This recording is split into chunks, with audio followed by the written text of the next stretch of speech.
For counseling a team member whose inability to finish a task on time has affected an entire team's ability to meet an important deadline, I would start first with my tone of voice. Because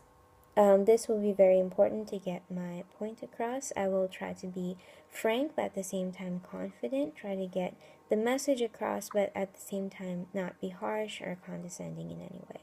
Of the different strategies we've used from crucial conversations, for this particular crucial conversation, I would use a state path, in which I would first share my facts, tell my story, ask for other paths, talk tentatively, and encourage testing.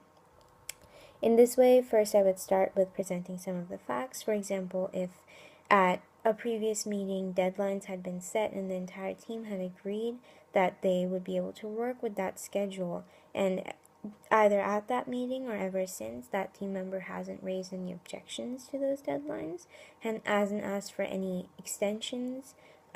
or exceptions, then that would be a fact that they hopefully would help them receive the rest of the message more easily, and something that they really wouldn't be able to deny because it is a fact. And that would prevent them from becoming very defensive. Then I would go on to related facts, such as if I had been to their desk recently and they repeatedly told me that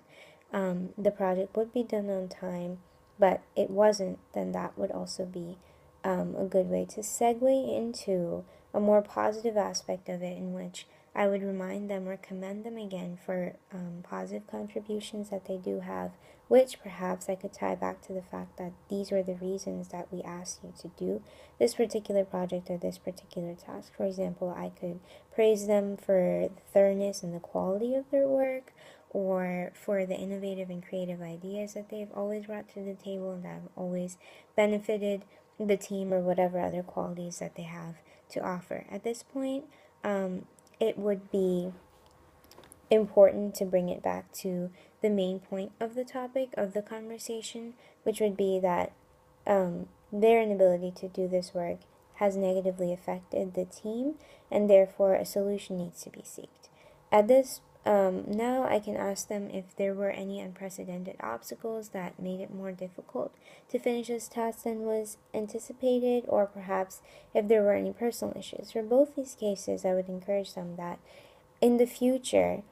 I would ask them to let me know ahead of time so we can address those issues and make sure that we keep working, or that the schedule or other expectations are adjusted accordingly. Then I would tie this back to the idea of us working together as a collaborative and interdependent team, and that if any issues in the future come up, then they should turn to their team first, because we're here for them.